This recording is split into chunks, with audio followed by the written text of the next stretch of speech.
Cowabunga! Welcome to our long-awaited Cowabunga collection review. As me and Ian are both big Turtles fans, we're going to do this video a little differently today. I'm going to be looking at the 3 NES games, the 89 arcade game, and Hyperstone Heist. Ian's going to be playing through the 3 Game Boy games, both Turtles in Time games, and the Tournament Fighter games. But before we jump into the individual games in the collection, I want to quickly talk about the bonus features found in the Turtles layer option in the main menu. There is so much content to cover in this section alone, but for the sake of keeping this video to reasonable length, I'm not going to go over it all in too much detail. So we have got the original development documents for each game, we've got complete soundtracks, there's info on all the animated shows and comic books, old magazine adverts, full high-def scans of original boxes, there's strategy guides for the games, artwork, original game manuals. I'm telling you, there's so much stuff here, it's insane. Turtles fans are going to be able to spend hours just looking through all this stuff before they even get to playing any of the games. So now onto the 13 games that make up the Cowabunga collection. I'm going to start with the NES Turtles, the original one. I've got so much nostalgia for this game. Summer holidays at my nan's flat, playing this game with my older brother, or well, watching him play it. The furthest we ever managed to get was jumping off the dam, which I don't think is too bad for a 4 and a 6-year-old, because this game is unforgiving if you make a single mistake. That's why playing this on the Cowabunga collection is such a joy. If you mess up a jump, or you accidentally get one of your turtles killed, you can just hit the L button, rewind time, and try again. In this game, it's important to keep all your turtles alive and with as much health as possible, as they act as your lives. If you run out of turtles, it's game over. Each turtle has their own unique weapon, but it basically comes down to how far they can reach, with Don and Leo being the best, Mikey being okay, and Raph basically being useless. You can pick up power-ups like ninja stars and things that you can throw. I always suggest switching out to Raphael, picking these up so he's actually got some decent attack. I also always use Raph to tank as much hits as possible in the difficult sections, because if I am going to lose a turtle, then it's going to be Raph that's going to have to go. What I think sets this game apart from all the other games on this collection is the adventure style of the game, with its top-down overworld and 2D side-scrolling action platform stages. You work your way through the overworld, down manholes or into buildings that act as levels. Later on in the game you can drive the turtle van around the overworld, and it's quite satisfying to splat the foot soldiers. This game alone was a big factor in me wanting to buy the Cowabunga collection, and to my joy it still holds up all these years later, so I encourage everyone to not overlook this NES entry and to definitely give it a go. Next up, Turtles 2, the arcade game for the NES. I've never really played this game properly before getting the Cowabunga collection. However, I did play a lot of the arcade game it's based on as a kid, and I have to say I'm very impressed with how faithful it is to the arcade version despite its 8-bit graphics and lack of voiced audio. I'd say it's easier than the arcade version, and there are some new stages to play through.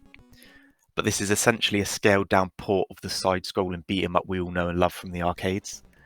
There are some updated quality of life features you can toggle from the menu, such as activating an easy mode, turning off the sprite flicker, that was a hardware limitation of the NES. Turtles 2 the arcade game wouldn't be high on my recommendation list, as you get a much better version of the experience with the 16-bit 1989 arcade game that's also included in this collection, but we'll talk about that later on. Turtles 3 the Manhattan Project, again for the NES. This continues the side-scrolling beat-em-up style of Turtles 2 the arcade game, but this time it's a wholly original outing. There's 8 stages with a good variety of locations. 1 minute you're surfing the waves in Florida, the next you're fighting your way over a collapsing Brooklyn Bridge.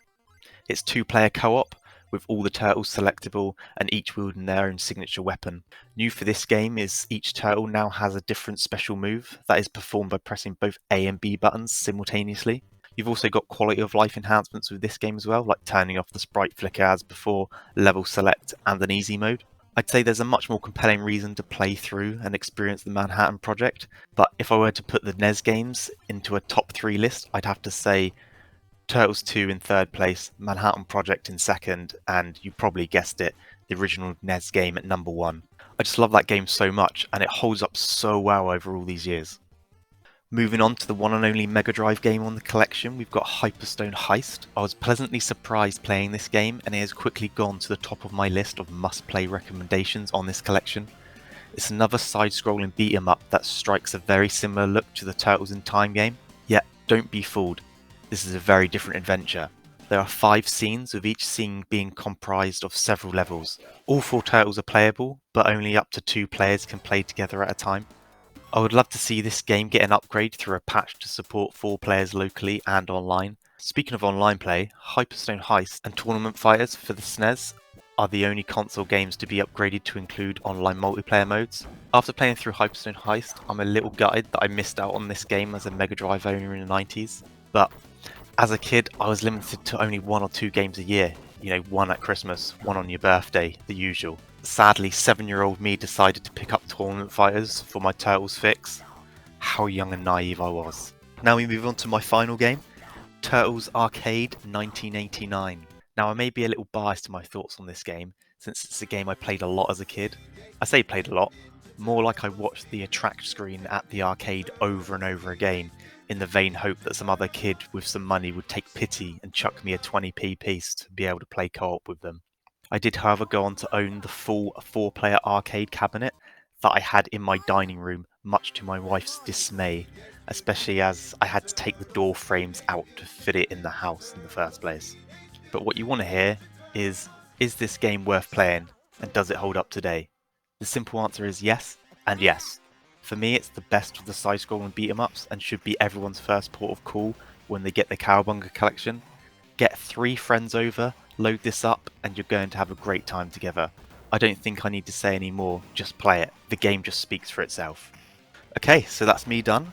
I'll pass you guys over to Iain, so you can hear his thoughts on the remaining games on the Cowabunga collection. So now that Luke's done with his turn, it's my turn to give you my thoughts on the Cowabunga games that I played. So I was tasked with playing the Game Boy games and the 2 Turtles in Time games, as well as the tournament games. So let's start off. The first game I played was Fall of the Foot Clan. So this game was out on the Game Boy. It was the first of a trilogy for the Game Boy games.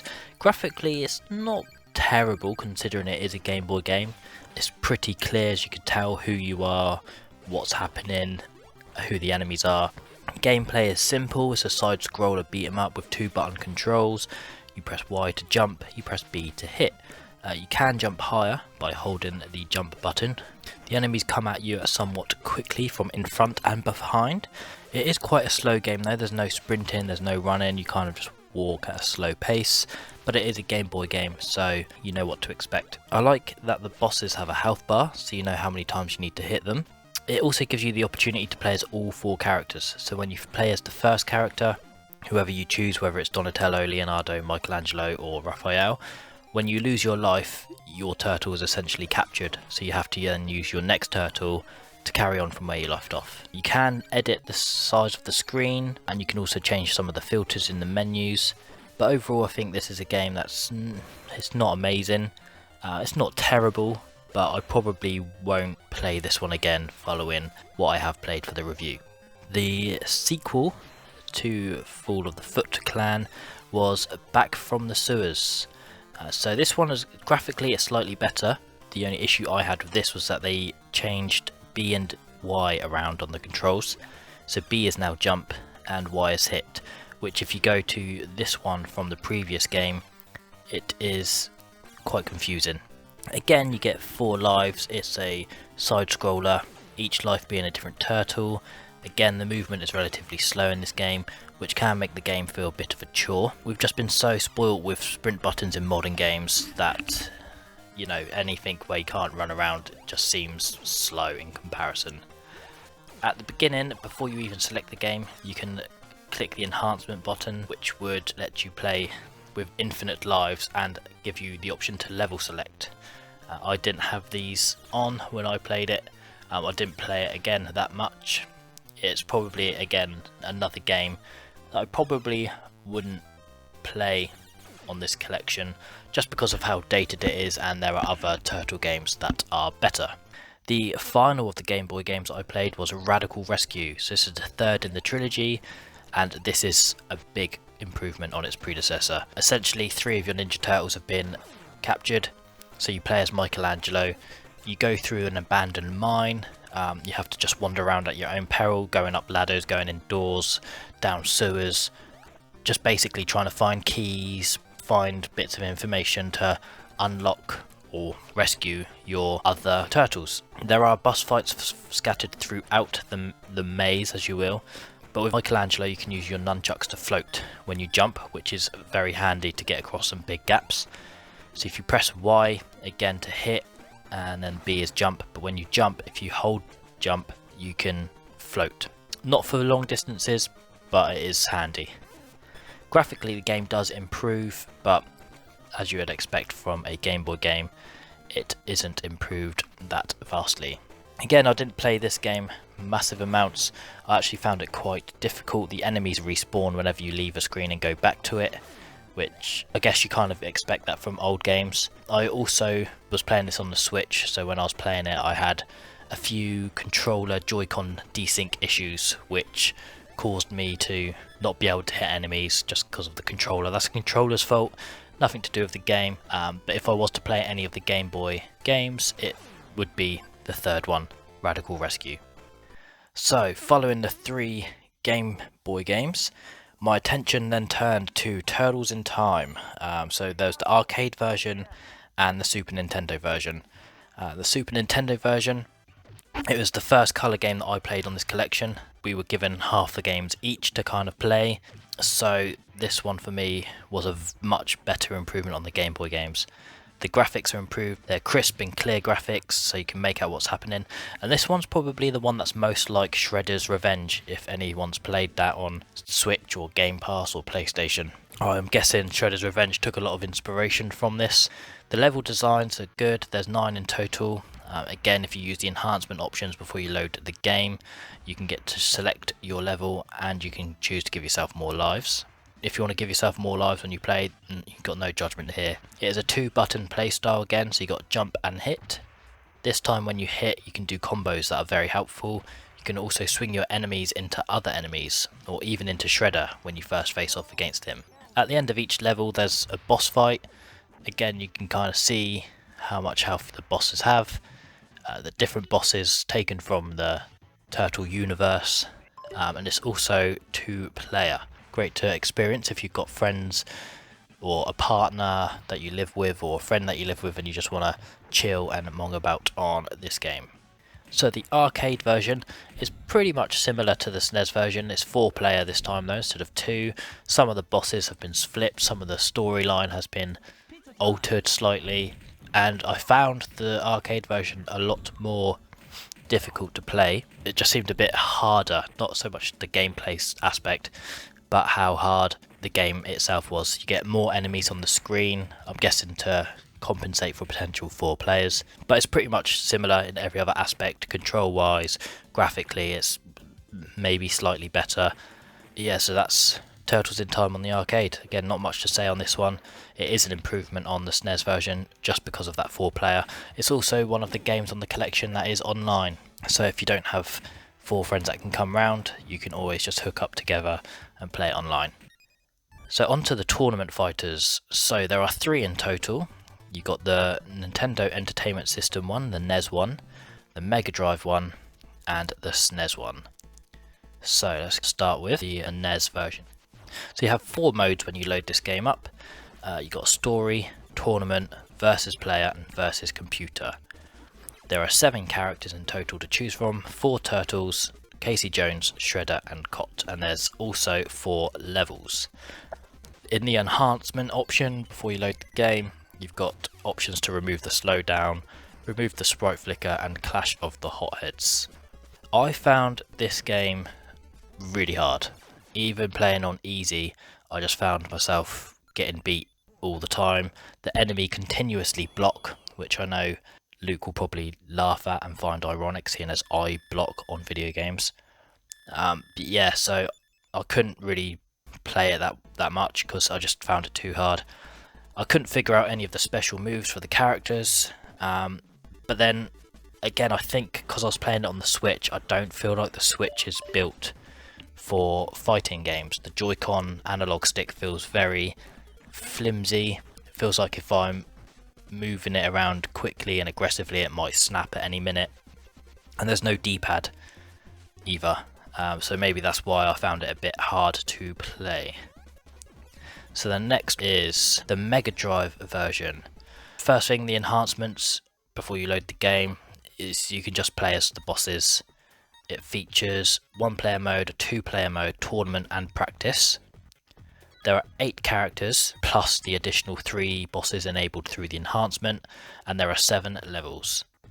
It plays similar to the other tournament fighting games, but it only has 3 buttons to use because it is on the Mega Drive, rather than the 4 that you'd find on the SNES, which I'll talk about in a second. So you can punch, you can kick, and you can taunt.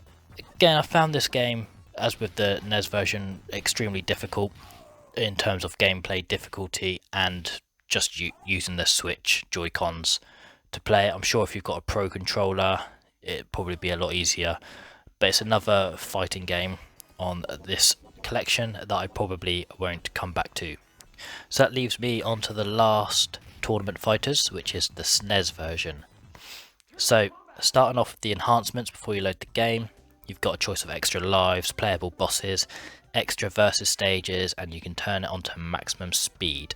There are 3 game modes on this: tournament, versus battle, and story, and there is also a watch mode and an options too. By pressing R on any of the games on this collection, you can open up the menu and get a strategy guide. On this particular game, that will provide you with cheat codes for extra lives, knowing how to use your final attacks, etc. in story mode.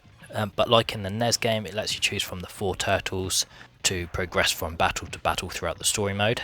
In versus mode, you get to choose from 10 characters, if you don't include the bosses unlocked through the enhancement. Versus battle is the 2-player mode, and tournament mode is a single battle player mode. Unlike the NES game, this game has 10 different difficulty settings, but even when they're quite low, I still found myself struggling on this game. I managed to always beat the first person, but when it came to the second character that I would fight, I just found they would block all the time. They just seemed to know what moves I was doing. They always just seemed to be one step ahead of me, even on the lower difficulty levels. But on this one, you've got additional attacks, so you've got 4 buttons to use now because it was on the SNES. So you've got 2 lower power punches and kicks, and then you have the fierce punch and kick as well. This means you can mix up your attacks more, and this is a definite upgrade on the NES version and the Mega Drive version. I'd probably end up finding myself playing this game a lot more than the other 2. This is the one that's got online play. And I found the moves a little bit easier to kind of carry out. Again, on the Joy-Con, it's not amazing, just because of how the Joy-Con's made. But overall, this is the better tournament fighter game to play. I don't know why you would play the other 2, unless you've got massive soft spots for them. So yeah, out of the 8 games that I played, 3 on the Game Boy, 3 Tournament Fighters, and the 2 Turtles in Time, I'd probably only find myself playing the 2 Turtles in Time, the 3rd Game Boy game, and the SNES version of Tournament Fighters. The other ones probably won't do anything for me. I probably won't touch them again. So that's my thoughts on the games that I've played. You've heard Luke on his thoughts. Overall, I think it's worth getting if you're a fan of Ninja Turtles. It's definitely worth picking up, especially if you played them back in your youth, or even if you just played the arcade games and you just want to relive those without having to buy an expensive arcade cabinet. It's great to just pick up. It's relatively cheap in the UK. It's £30 at the moment. That will most likely go down. That's the Switch version anyway. I'm sure the PlayStation and Xbox versions will go down a lot quicker in price than the Switch version. But yeah, for me it's a definite game to pick up to play. I'm a fan of Ninja Turtles. I have been since I was little, so it's a lot of nostalgia for me. But that's it from me.